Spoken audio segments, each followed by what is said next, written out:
प्यारे बच्चों नमस्कार। आप सभी का स्वागत है आपके अपने पसंदीदा YouTube channel dream study point में। तो आज की इस वीडियो क्लास में बिहार बोर्ड के क्लास 8 के हमारी दुनिया के अध्याय 3 का बी है वस्त्र उद्योग। तो इसके अभ्यास के सभी प्रश्नों का संपूर्ण हल करने वाले हैं। चलते हैं इसके पहले प्रश्न पर। पहला प्रश्न दिया हुआ है, बहुवैकल्पिक प्रश्न है। प्रश्न है, टेक्सटाइल का मतलब होता है, तो इसका उत्तर हो जाएगा बुनना। 2 नंबर प्रश्न है, देश में कपड़ों की मिल सबसे पहले लगाई गई, तो इसका उत्तर हो जाएगा कोलकाता में।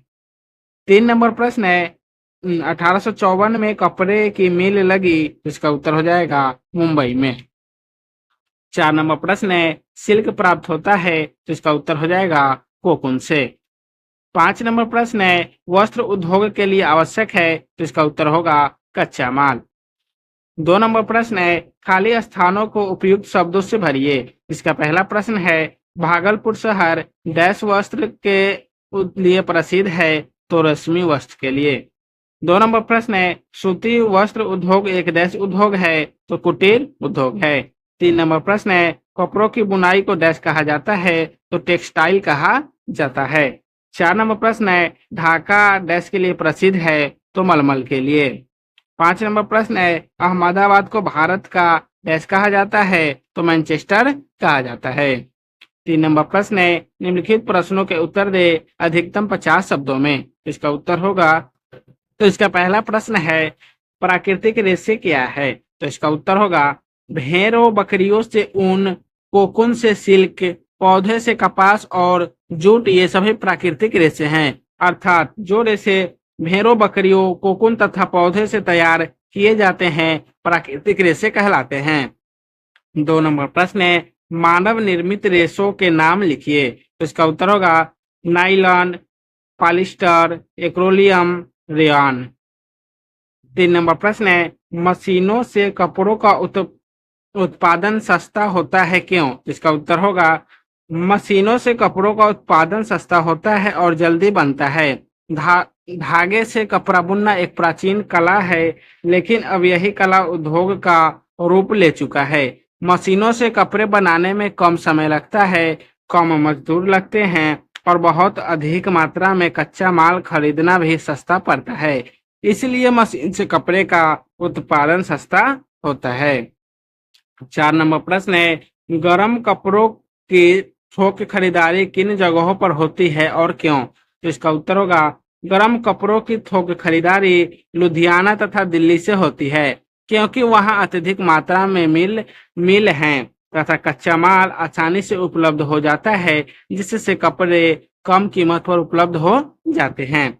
चौथा प्रश्न है, निम्नलिखित प्रश्नों के उत्तर दे अधिकतम 200 शब्दों में। इसका पहला प्रश्न है, वस्त्र उद्योग की स्थापना में सहायक कारकों का वर्णन कीजिए। तो इसका उत्तर होगा, पहला में है कच्चे माल की उपलब्धता। वस्त्रोद्योग हेतु कच्चे माल की उपलब्धता महत्वपूर्ण कारक है।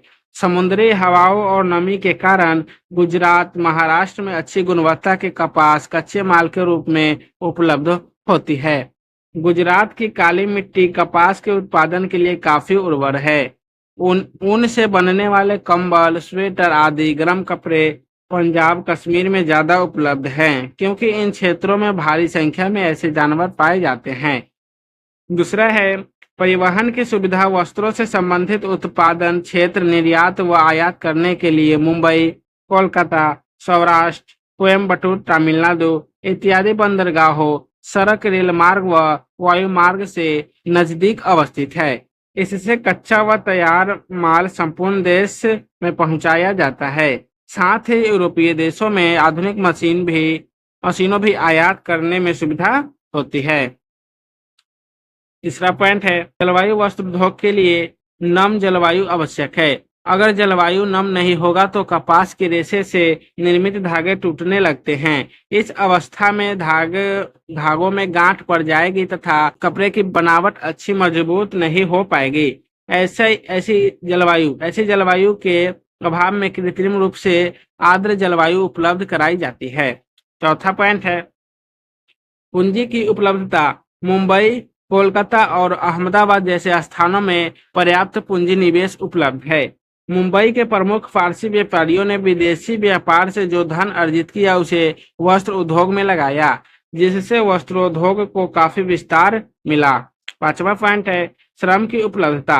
तो मुंबई की मिलों में काम करने के लिए मजदूर कोंकण, सतारा, सोलापुर, रत्नागिरी जैसी जगहों में आते हैं। उसी प्रकार कलकत्ता की मिलों के लिए मजदूर बंगाल, बिहार, उड़ीसा, उत्तर प्रदेश और असम से उपलब्ध होते हैं, जिसके कारण इस उद्योग को विकसित होने में सुविधा हुई है।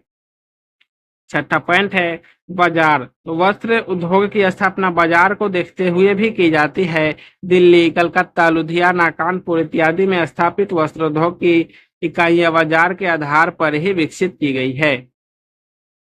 7वां पॉइंट है सस्ती ऊर्जा की सुविधा। तो मुंबई की कपड़ा मिलों को पश्चिमी घाट पर स्थित टाट जल विद्युतीय योजना से सस्ती विद्युत शक्ति प्राप्त हो जाती है। उसी प्रकार कलकत्ता की मिलों को रानीगंज झारिया से कोयले की प्राप्ति हो जाती है।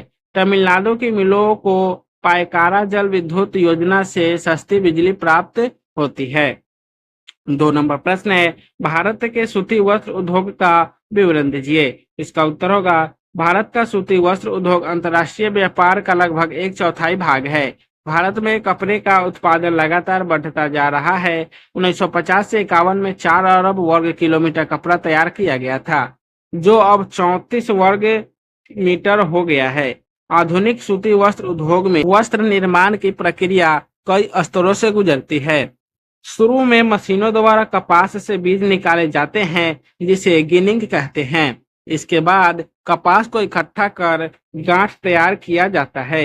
गांठों द्वारा कपास के धागे बनाए जाते हैं। फिर इन धागों की सहायता से मशीनों द्वारा कपड़ा तैयार किया जाता है।